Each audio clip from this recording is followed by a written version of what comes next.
Welcome to the MDC Journalism Speaker Series. I'm your host, Manolo Barco. Joining us today is Alex Donno from Locked On Canes podcast.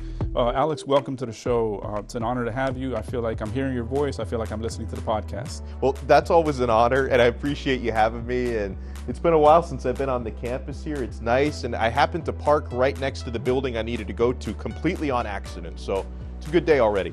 You lucked out. Tell me a little bit about your background. You grew up in this area. Were you a Canes fan all the time? Yes, I have been a Canes fan since I was too young to even understand. I was a Canes fan. I can find pictures of one-year-old me with like a little Canes shirt and holding a Canes football. My father started actually as a professor there before I was born. So he was indoctrinated, and then he indoctrinated me, and he also indoctrinated my mother, who went to Florida State. And so she was able to put that behind her, and she's all about the U now. So Cristobal needs her to help with recruiting, right? Well, she used to, in an indirect way, actually a pretty direct way, help with that, because my mother, she retired a few years ago, but for many years she worked in the business school in the academic advising office, and actually she advised most of the football players, and so she would be kind of part of their on-campus visits for a lot of them. So she did, in an indirect way, help in recruiting. You've been covering the Canes since 2005, since you were a student at UM, correct? Yes. I know you were there 2004, 2005, 2006, and 2007, Coker's last 3 years, and then Randy Shannon's first year.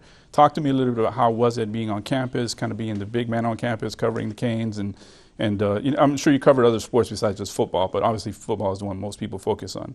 Yeah, it was, having been a fan my entire life, and not only to first be on campus. I got there in 2003. I didn't start till the 2005 season is when I started working for campus media, and so just the opportunity to be even closer to the team, to be able to cover practices, to be able to call some of the games on student radio. They had a rotation of play-by-play guys on student radio, so I was probably able to do about 2 or 3 games per season in 2005 and 2006, and that was back when they actually let reporters go into the locker room after games. They don't let you do that anymore. But that was so I was able to do a lot of that, and it was just incredible, right? I mean, to be someone who'd followed the team since the '80s, to be able to get that kind of access, it was unbelievable. So talk to me a little bit about Locked On Canes. Your enthusiasm, your interest in the Hurricanes obviously comes off very genuine. How tough is it? You're a fan, but you're also reporting on them. So how do you balance the two? Yeah, the balance, it's an interesting thing. I mean, on the one hand, the way that I do it, it's kind of the strategy that's worked for me. Everybody knows I'm a fan and that I love the program, right? There are different ways. Sometimes you'll have podcasters and people who cover teams who try to be completely objective, and maybe it's a team they didn't grow up supporting, and their thing is, I'm just going to cover the news. I don't root for the team. But I've just found that, the people who listen and watch the show, I think they like the fact that I'm one of them, that I'm a fan at heart, and I think that's one of the things that's really worked for me. And at the same time, you talked about the balance, and it is definitely a real thing, because you could, on the one hand, you could say, yeah, I'm probably a homer because I'm a fan, but then at the same time, if they miss out on somebody in recruiting or they lose a tough game. Last season was tough doing some of those episodes, especially in the month of October when Middle Tennessee lost, the Florida State loss in November. I try to tell it like it is. I mean, if you've got to break down some negativity, if you have to talk about who misplays and where the coaches may have gotten something wrong in certain games, and if the attitude wasn't there, you have to. So I think that's part of being a fan, though, Manolo. I think part of that is you have to ride the wave, right? If something's going well, you tell people about it. If something's going poorly, you want to be honest about it, because part of my experience as a fan is when something terrible happens, they lose to Middle Tennessee State last year, I'm going to be bummed just like anybody else. And it may not be an episode that people enjoyed listening to, but, I've got to be honest with my experience on it. So it's been a good, rough stretch for the University of Miami football program, right? 2017, I think, was the last time they had a really good year. I think it was Rick's last year, 10-3. How tough is it covering an athletic department or a football team when there's a lot of negativity coming out? There's a lot of losing. Yeah, there's a lot of talking fans off ledges. I think that happens quite a bit. So one of the things that, I mentioned we always try to be honest where things are not working, but I'm big on looking at silver linings, right? I mean, when the team was 5-7 last year, which is pretty unacceptable for a standard for Miami football. But we try to talk about turnover in the coaching staff, because Miami brought in an excellent recruiting class in 2023. They brought in a good group of transfer portal players. They're actually, I think they're at number 7 now, transfer classes in the entire country, so they're top 10 in that. So, we like to focus on why things can turn around and how things can turn around. I think that's one of the things. I think that's important. And some fans will disagree. Some fans will say, "Oh, it's going to be the same thing forever. They're just in quicksand. It's never going to get better." But we like to focus on not only what the destination should be, but what that journey has got to look like. How do they get there? And how do you deal with things like social media, Twitter? Fans can get pretty tough, pretty mean. I imagine they probably come at you. Some people call you a homer. Some people say you're not with the team. So you can't win either way, right? Yeah, well, one thing, I probably get in fewer social media skirmishes than a lot of people because life is too short to argue with people on Twitter, especially when you find a lot of the people who say the nastiest things usually have, some nickname, you can't see their face on their avatar. It's probably a burner account. So it's I don't argue too much. I mean, we get, like you said, we get negative comments sometimes. It's sometimes I'll write something back, sometimes I won't. But I see that there's a lot of accounts out there that seem to enjoy arguing with Twitter trolls. For me, it's just move on. Yeah. We'll take a momentary break. We'll be back with Alex Donno.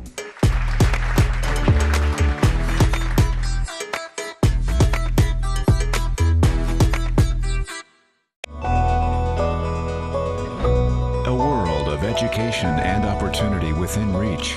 You're watching MDC-TV.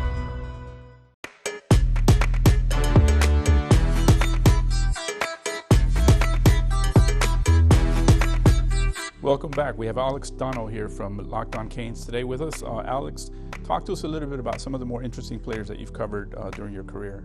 Yeah, one of the first experiences I had when I started working in student media in 2005, I had recently discovered at that time that I had a family connection to Calais Campbell, one of the legendary Miami Hurricanes defensive linemen. My second cousin in Denver was his quarterback in high school.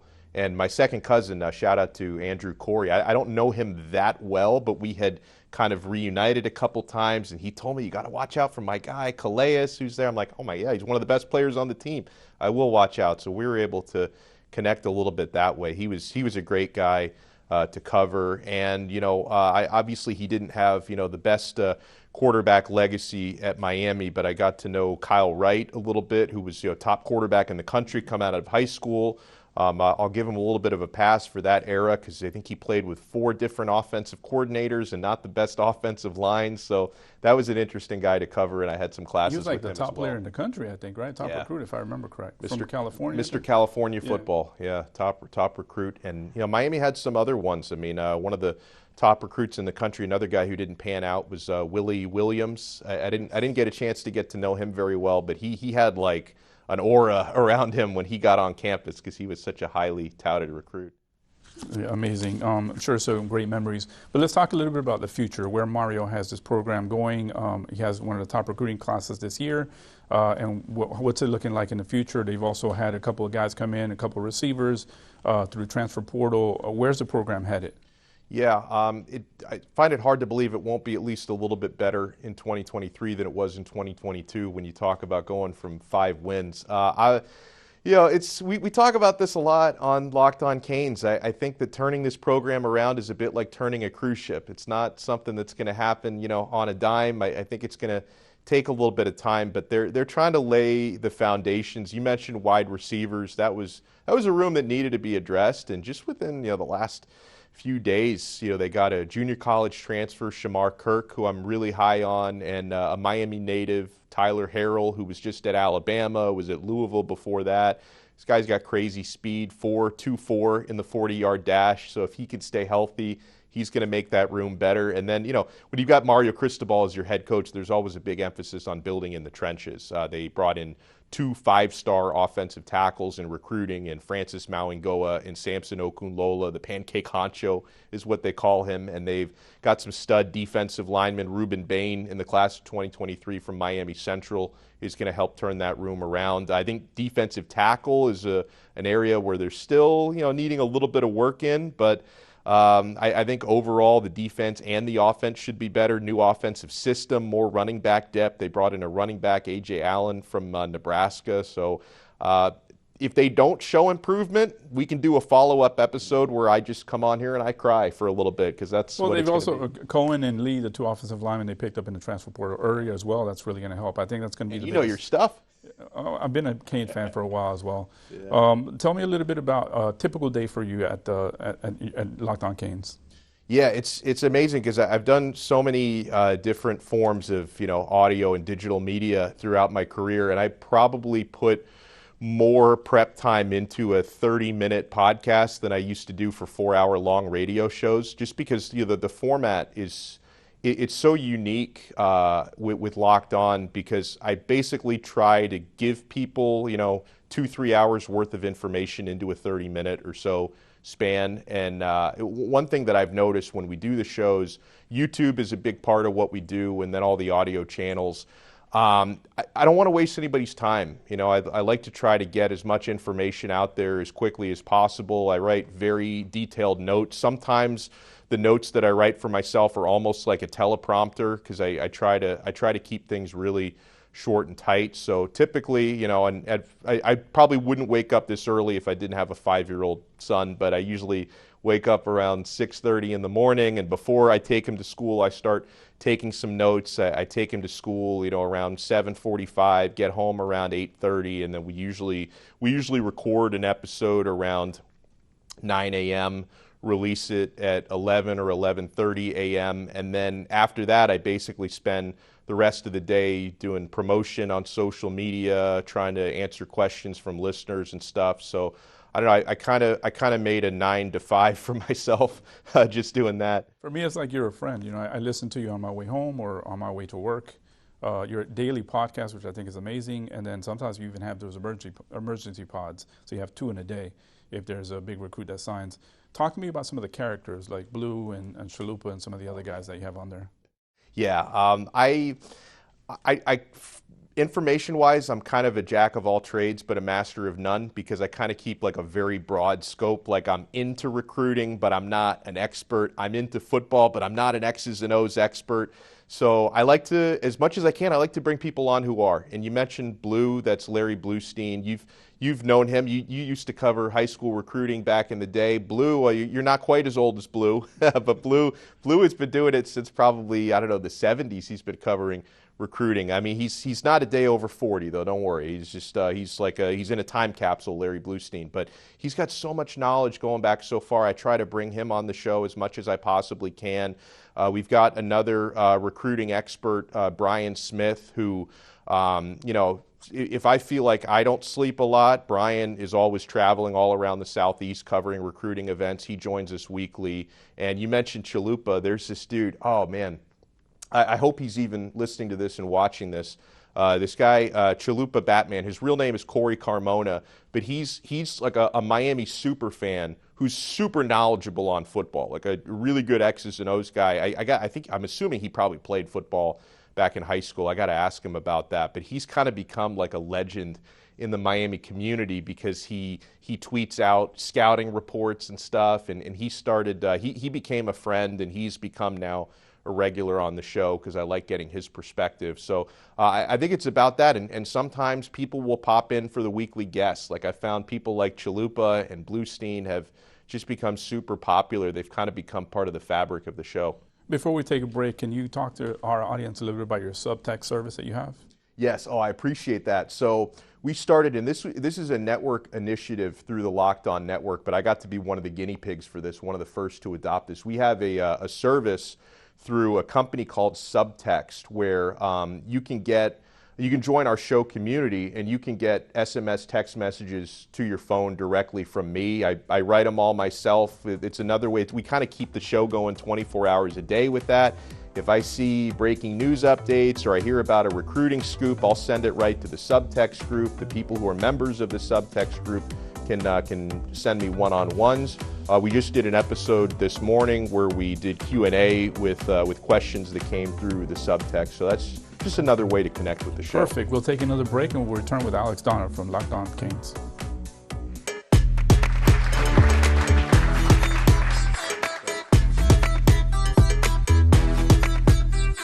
Learn and earn today at Miami-Dade College. College graduates earn 56% more than high school graduates and $1 million more in lifetime earnings. A degree from MDC is your path to greater earning power and career success. Choose from hundreds of affordable high-tech and in-demand career programs, including cybersecurity, artificial intelligence, business, and nursing. Learn and earn today at MDC and fast-track your career. Enroll now at mdc.edu/purpose.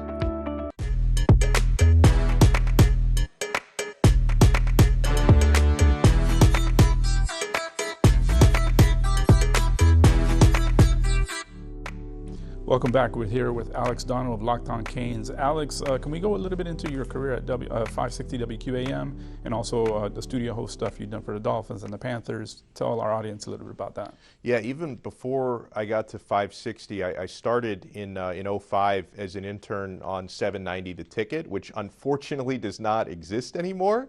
For a while, they were actually owned by the same company as 560 for the past few years, and they kind of got just absorbed into that. But yeah, I started after interning and working some as a producer at 790. I started at 560 WQAM in 2012, and I started as an update anchor and as a show producer. I worked on several different shows. There was kind of like a midday show curse where there's so many, and I even hosted that midday show for a while, but there was like so much of a shuffle of different midday hosts. I worked with Dan Cilio, who's a Miami alum. I worked with John Renshaw, who was a really interesting out of the wall type of character. I worked with Brandon Guzio. We did a show together for a while. I did a show with Frito, Josh Friedman there for a while in the midday. Probably my favorite time at WQAM though was for a few years.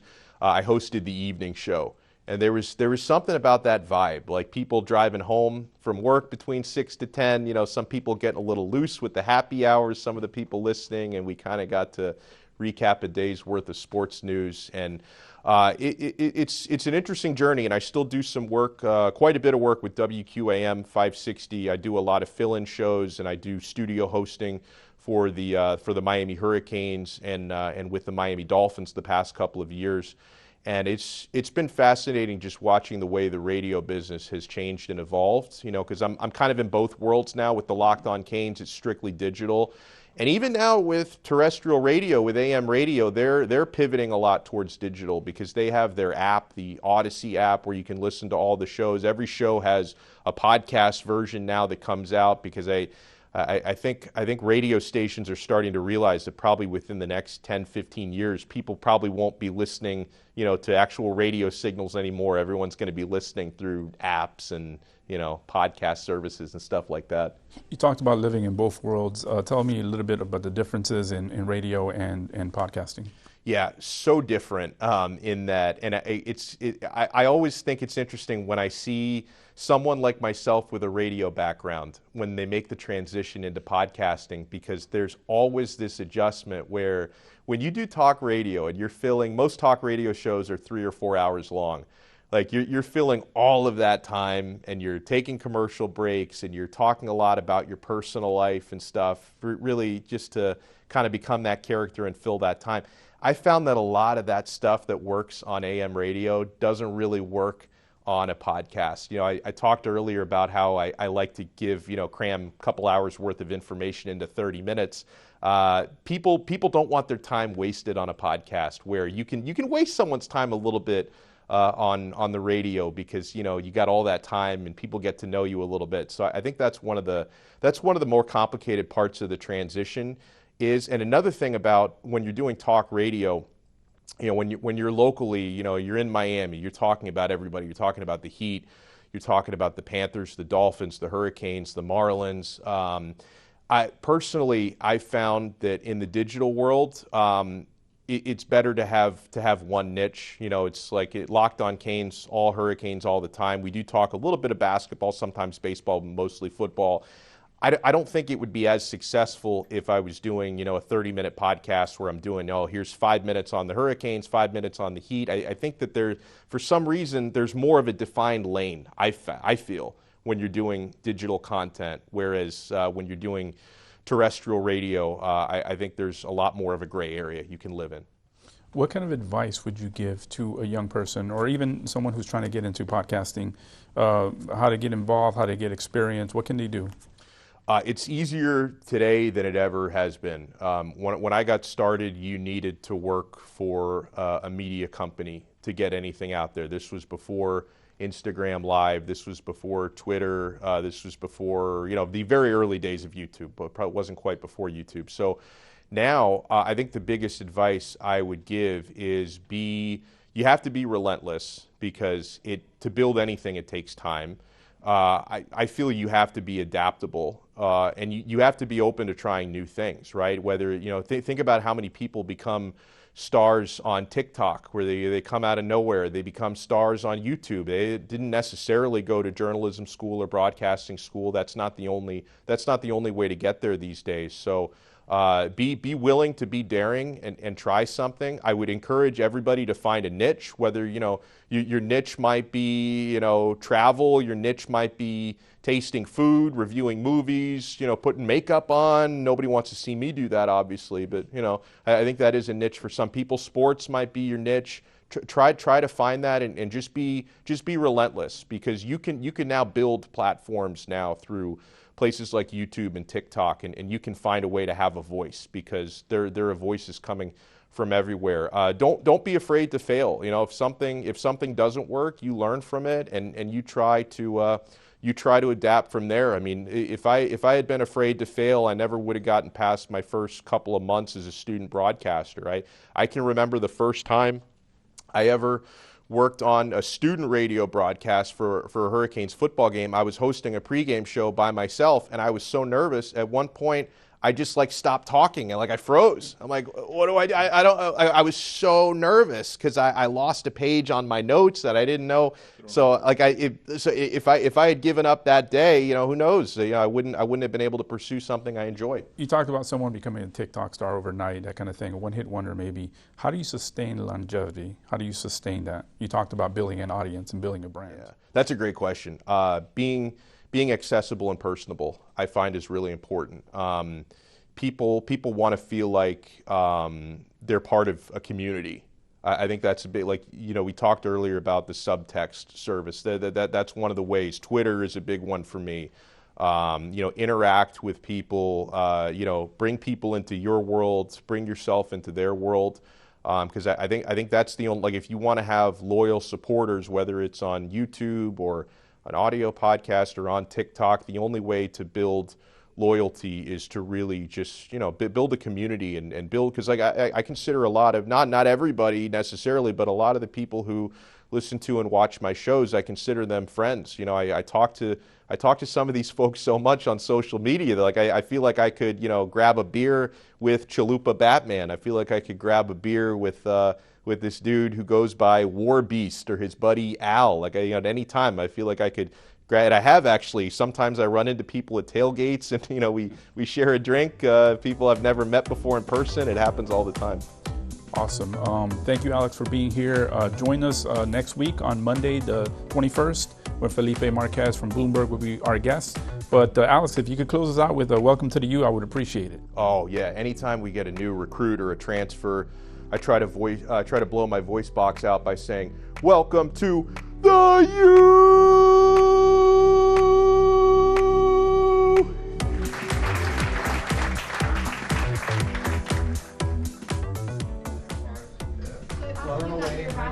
Did you like continue studying, or you just went? Yeah, no, I went straight into it. Yeah. She's asking if she does stuff for WLRN, so she's Yeah. on air. She's on air. That's cool. Once in a while. Yeah, So so How long have she's you been working doing on it? I've been with WLRN since the fall. I was an intern awesome. first, and now I'm a freelancer. So I've gone live, but my heart started beating way too fast. And I was Yeah, like, "Amy, same. calm down."